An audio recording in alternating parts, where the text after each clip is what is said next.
Hai guys, kali ini Bang Jet akan membahas film yang mengisahkan tentang 4 orang anak bernama Akira, Kyoko, Shigeru, dan Yuki. Mereka adalah saudara tiri dengan masing-masing memiliki ayah yang berbeda dan tidak memiliki akte kelahiran, sehingga mereka disembunyikan dari dunia luar. Parahnya lagi, si ibu malah meninggalkan mereka sendirian dan menyerahkan tanggung jawabnya kepada anak pertamanya yang baru berusia 13 tahun. Lantas gimanakah kehidupan mereka setelah ditinggal sang ibu? Dan selamat datang di channel JM27.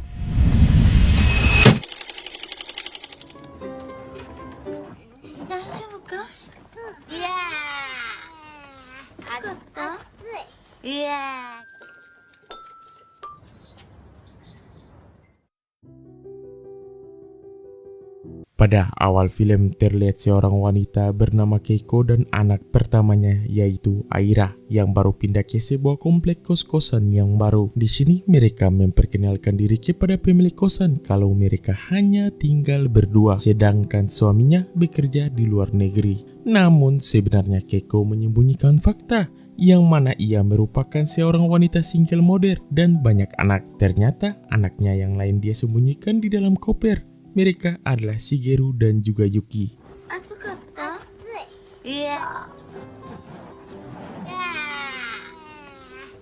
Tujuan Keiko menyembunyikan Shigeru dan Yuki dikarenakan mereka adalah anak-anak yang dokumennya tidak ada. Akira, Shigeru, dan Yuki adalah anak-anak Keiko dari 3 pria yang berbeda. Jika Keiko ketahuan memiliki anak-anak lain, doi akan pindah ke kosan seperti sebelum-sebelumnya. Selain Shigeru dan Yuki, Keiko juga punya anak yang keempat. Karena tidak bisa memasukkan ke dalam koper, anak ini disuruh menunggu di stasiun dan dia adalah Kyoko. Dia juga anak Keiko dengan pria lain. Ketika tiba di kosan, Kyoko harus sembunyi-sembunyi agar tidak diketahui oleh pemilik kosan.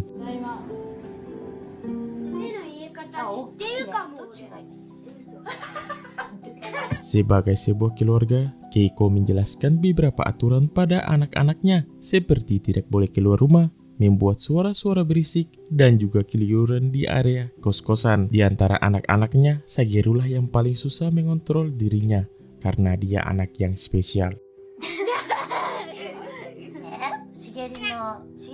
Pengalaman mereka yang sebelumnya diusir dari kosan karena Shigeru suka teriak-teriak. Keiko bahkan bisa ditangkap karena membiarkan anak-anaknya tidak bersekolah.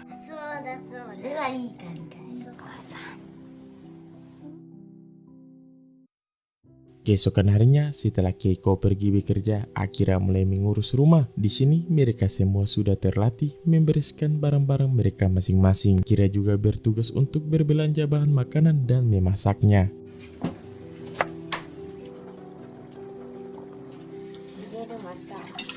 Sementara itu, Kyoko bertugas untuk mencuci baju karena mesin cuci ada di beranda. Keiko juga harus berhati-hati agar tidak diketahui Kang pemilik kosan.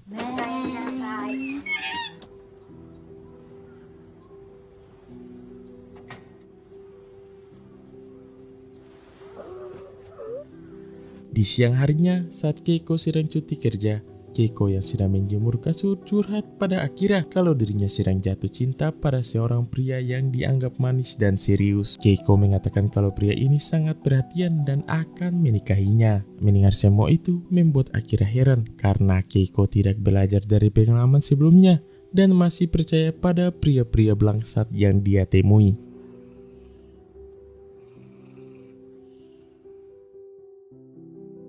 Singkat waktu, saat terbangun, Akira mendapat sebuah pesan dari Keiko bahwa dia akan pergi sebentar. Keiko menyuruh Akira menjaga adik-adiknya dan meninggalkan sejumlah uang yang lumayan banyak. Tanda bahwa Keiko tidak akan pulang selama berhari-hari. Seperti biasa, Akira pun mulai berbelanja untuk kebutuhan rumahnya. Sebelum pulang, Akira menyempatkan waktu untuk membaca komik di sebuah toko. Di sini, Akira yang sedang serius tidak menyadari ada anak-anak jal yang menaruh beberapa mainan di kantong belanjaannya. Di saat Akira akan pulang, dia pun ditangkap oleh pemilik toko. Kemudian Akira mulai diinterogasi atas tindakan yang tidak dia lakukan, yang mana Akira diancam akan dilaporkan ke pihak Ladusing.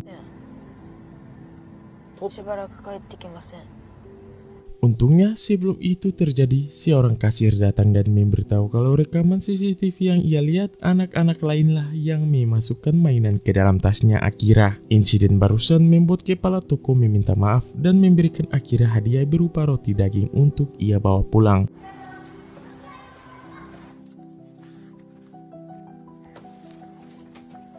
Setibanya di rumah, Akira mulai menghitung uang yang mereka punya dengan semua tagihan yang harus dibayarkan.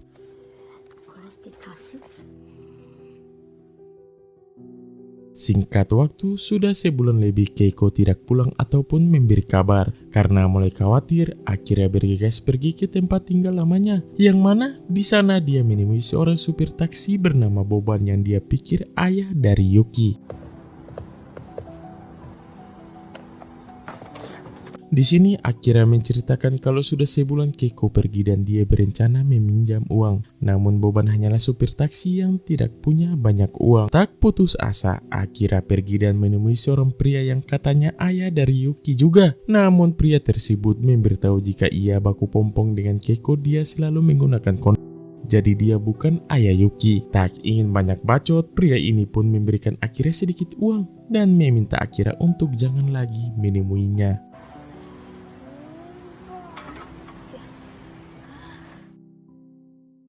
Singkat cerita, Keiko yang tak kunjung muncul mulai membuat kehidupan Akira menjadi sengsara, di mana uang yang tersisa diprioritaskan untuk membeli makanan, membayar kosan, juga tagihan listrik dan air yang harus dibayarkan. Ketika Akira pusing dengan keberlangsungan hidup mereka, Keiko tiba-tiba pulang ke rumah dan membawa oleh-oleh untuk mereka semua. Di sini Kyoko mulai kepo dan bertanya kemana Keiko pergi selama sebulan ini. Mendengar itu, Keiko pun memberitahu kalau ia sekarang bekerja di Osaka dan sangat sibuk belakangan ini.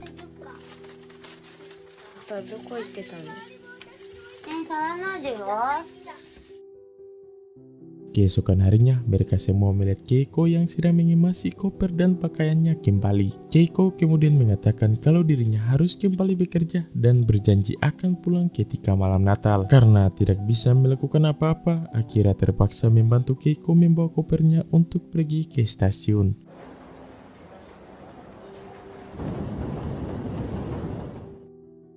Hari-hari Akira dan adiknya pun berlalu seperti biasa, di mana mereka terkurung setiap hari di dalam kosan.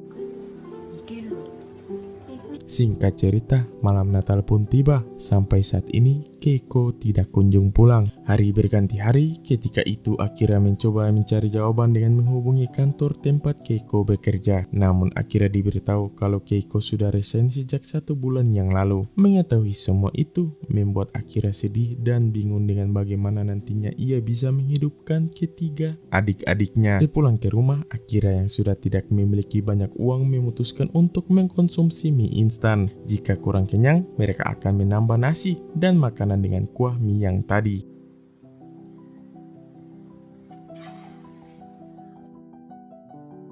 Di hari-hari selanjutnya, Akira mendapatkan kiriman uang tanpa catatan apapun yang hanya ada alamat pengirimnya. Di sini, Akira mencoba menghubungi nomor telepon tersebut. Setelah dihubungi, Akira mendengar suara Keiko namun atas nama marga keluarga lain, yang artinya Keiko kini sudah memiliki kehidupan yang baru.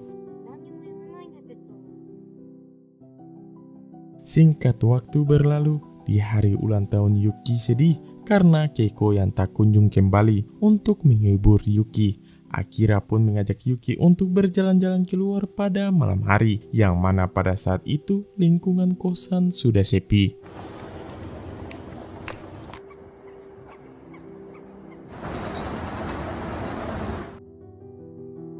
Keesokan harinya, Akira yang akan pergi berbelanja mendapati seorang anak perempuan yang sedang dijahili teman-temannya. Anak perempuan itu bernama Saki. Dari sinilah Akira dan Saki mulai berteman. Saat kembali ke rumah, lagi-lagi Akira dibuat pusing karena keuangannya yang sudah menipis. Melihat itu, Kyoko terpaksa memberi tabungannya kepada Akira. Di sini Akira pun mengajak semua adik-adiknya untuk pergi keluar dan bermain di taman.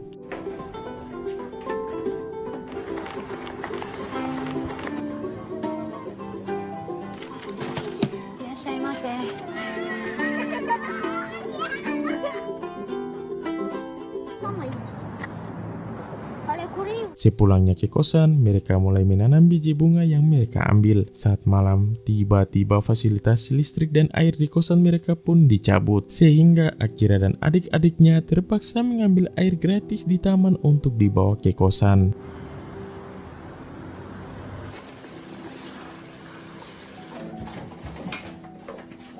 Untuk makan sehari-hari saja, kadang-kadang Akira diberikan makanan lama yang tidak terjual oleh kasir toko langganannya. Makanan itu lumayan membantu mengisi perut adik-adiknya di rumah.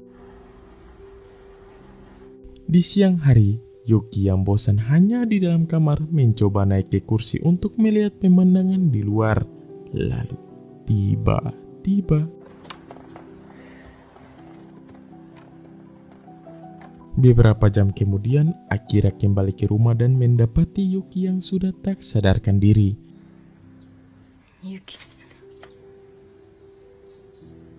Karena panik, Akira mencoba menelpon Keiko dengan uang yang tersisa. Namun uang koinnya habis hanya untuk menunggu.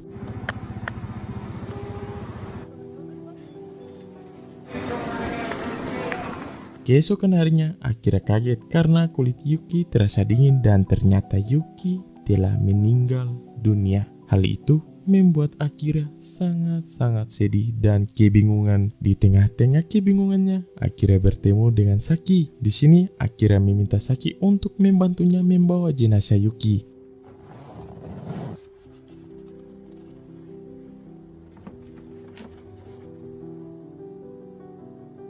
Saki dan Akira kemudian dengan susah payah membawa koper tersebut ke sebuah lahan kosong di tepi danau dekat bandara.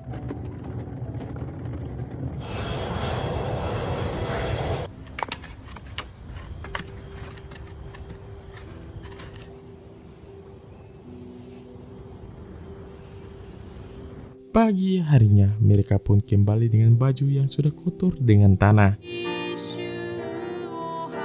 Setelah kejadian miris itu, kehidupan Akira berlanjut dengan keadaan yang sama. Hidup tanpa didampingi orang tua, hidup dengan mengandalkan uang kiriman yang tidak tahu kapan datangnya, hidup di kosan tanpa air dan listrik, dan film pun sudah berakhir. Ending yang sangat-sangat mengganjal di hati. Sampai kapan mereka akan hidup seperti itu? By the way, ini diangkat dari kisah nyata ya guys. Oke guys, sekian dari film tersebut. Jangan ragu-ragu untuk like, comment, and subscribe. Polote.